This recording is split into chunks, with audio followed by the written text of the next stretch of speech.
प्रेम और वासना का हमेशा से कॉकटेल रहा है और ऐसे गाने बने भी हैं। कुछ गाने रिलीज हुए, कुछ गाने फ्लॉप हुए, कुछ गानों पे बैन हुआ, कुछ गाने मशहूर हुए। तो कुछ इस तरीके के किस्से रहे हैं ऐसे गानों के। मगर मैं जिस गाने की बात कर रहा हूँ वो गाना बिल्कुल अलग हटके है।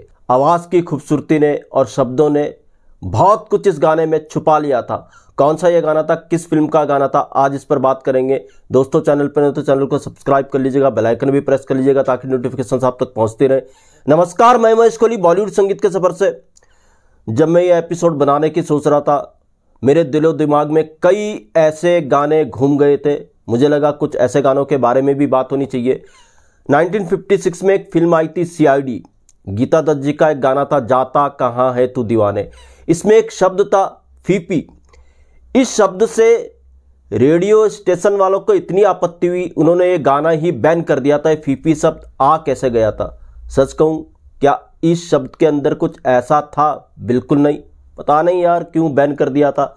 मगर ऐसे गाने बैन होना अचंभित करता है, जबकि इस गाने के अंदर कुछ भी नहीं था। ओपी नैयर साहब ने बड़ी खूबसूरती से ये गाना बनाया था। हालांकि ये गाना सुपर डुपर हिट रहा और ये अभी हाल फिलहाल कुछ साल पहले बॉम्बे वेलवेट में भी इस्तेमाल किया गया है गाना। उस दौर में ये गीत क्यों बैन हुआ समझ से परे। 1964 में एक फिल्म आती है संगम, बहुत मशहूर ये फिल्म थी राज कपूर साहब की। संगम के सारे गाने सुपर डुपर हिट। एक गाना संगम का ऐसा था जिसमें लता जी को आपत्ति हो गई थी। जी हाँ, ये गाना था मैं का करूँ राम मुझे बुढ़ा मिल गया। अब इस गाने को सोचिएगा, इस गाने में ऐसा था क्या? लता जी जब भी बात करती थी वो सबसे फॉरवर्ड गाना अपना इसी गाने को मानती थी। मगर इस गाने में अगर देखा जाए तो कुछ फनी लिरिक्स, फनी वे में इसको कंपोज किया था शंकर जयकिशन ने और उसी अंदाज में लता जी से इस गाने को गवाया था। इस गाने के अंदर अगर खासियत देखें, एक फनी गाना था। एक पत्नी अटकेलियाँ करते हुए अपने पति को रिझा रही है, बस इसी तरीके से गाना कंपोज किया और लिखा गया। लता जी से इसको ऐसा गवा लिया गया। अच्छा खासा लता जी ये गाना गा करके नाराज हो गई थी शंकर जयकिशन से भी। मगर इस गाने में देखा जाए कुछ भी नहीं था। हालांकि राज कपूर साहब ने इस फिल्म में दिखाया भी बहुत कुछ अलग, मगर इस गाने के अंदर ऐसा कुछ नहीं था। सिर्फ ये गाना फनी था। कह रही है 60 का दशक था, 70 के दशक में आते आते माहौल बदला। वो जो फिल्म के विलेन होते थे उनके अड्डे भी बदले, फिल्म में कैबरे ज़्यादा यूज होने लगे।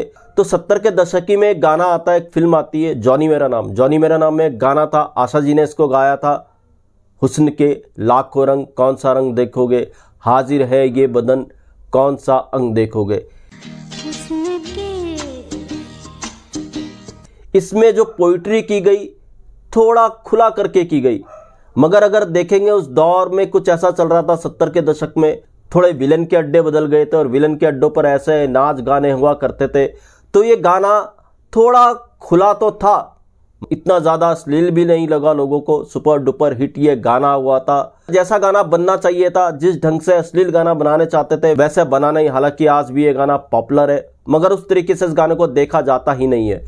80 के दशक पे आते हैं, इससे आगे तो मैं बढ़ूंगा भी नहीं क्योंकि किस्सा 80 के दशक के गाने का ही है। 80 के दशक में एक से एक गाने आए, नायाब गाना है। शुरुआत में एक गाना आया था 82 में, एक फिल्म आई थी विधाता, 7 सहेलियां खड़ी हुई। गाने पर काफी ऑब्जेक्शंस हुए थे। डबल मीनिंग्स इस गाने को कहा गया था कि 7 सहेलियां खड़ी खड़ी। किशोर कुमार साहब ने ये गाना गाया था।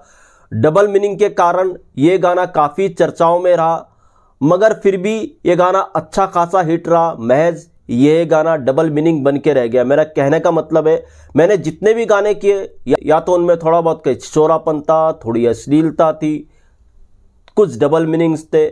मगर मैं जिस गाने की बात कर रहा हूं ये जरा हटके था। एक कहते रहा शब्दों के पीछे बहुत कुछ छुपा जाना, अगर गौर से सुनो तब पता चलता है। ये 1984-85 में एक फिल्म आई थी उत्सव।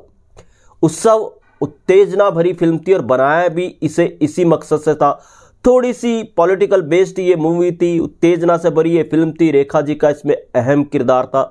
इस फिल्म के अंदर जितने बोल्ड सीन रेखा जी ने दिए शायद किसी और मूवी में दिए हों, मगर इतने बोल्ड सीन देने के बावजूद भी ये फिल्म सुपर डुपर हिट नहीं रही, फ्लॉप ये फिल्म रही। जिस तरीके से इस फिल्म को बनाना चाहते थे शायद ये फिल्म वैसी बन नहीं सकी। इसी फिल्म के अंदर एक गाना आता है, अब गाने पे गौर कीजिएगा। रेखा जी का जो कैरेक्टर था एक वेश्या आधारित उनका कैरेक्टर था। तो ये जो कैरेक्टर था एक नव यौवना को तैयार कर रहा है आधी रात को, और यहीं पे आधी रात का जिक्र होता है। आधी रात में जो नव यौवना की भावनाएं दिखाई गई, उसी तरीके से ये गाना लिखा गया। जी हाँ, ये गाना था मन क्यों बहका रे बहका आधी रात को।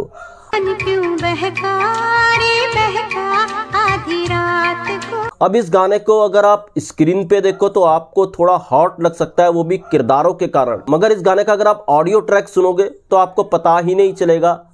जितना ये स्क्रीन पे हॉटनेस देता है उतना ऑडियो में शीतलता प्रदान करता है। मगर इस गाने के जो लिरिक्स हैं चश्मे ढंग से लिखे गए हैं, अगर गौर कीजिएगा सबसे ज़्यादा काम उत्तेजक लिरिक्स इस गाने के अंदर है। लक्ष्मीकांत प्यारेलाल साहब ने इसका म्यूजिक दिया था, हालांकि इसका पहले म्यूजिक वनराज भाटिया दे रहे थे, बाद में लक्ष्मीकांत प्यारेलाल को इसका म्यूजिक मिला था। और लक्ष्मीकांत प्यारेलाल ने इस तरीके की फिल्म में भी खुद को साबित किया। वनराज भाटिया ऐसी फिल्मों के लिए संगीत दिया करते थे।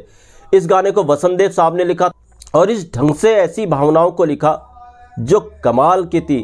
गौर से सुनिएगा तो पता चलेगा सबसे काम उत्तेजक अगर कोई गाना बना है तो यही गाना है, मन क्यों बहका री बहका आधी रात को। जब भी मैं गाना सुनता हूँ इसके लिरिक्स बहुत बेहतर है और लता जी, आशा जी की आवाज़ ने बहुत कुछ इस गाने से छुपा लिया। और वसंतदेव ने जिस तरीके से इसके शब्द लिखे, शब्दों में भी गाना कहीं ये गुम हो जाता है। इस खूबसूरती से शब्द लिखे गए, बहुत कुछ शब्दों ने ऐसी अश्लीलता को छुपा लिया जो जाहिर नहीं हुई। हालांकि स्क्रीन पे दिखाने की ज़रूर कोशिश की गई, मगर ऑडियो सुन के इस गाने का ऐसा नहीं लगता है कि ये गाना काम उत्तेजक है। मगर ये सच है, ये गाना वाकई काम उत्तेजना से भरा है, क्योंकि फिल्म भी ऐसी ही थी और ऐसी भावनाएं दिखाए जाना लाजिम था। जी हाँ दोस्तों, तो ऐसे भी किस्से वैसे किस्से मैं आपके लिए लेकर के आता रहूंगा। महेश कोहली को दीजिएगा इजाजत। Good bye, good luck, take care.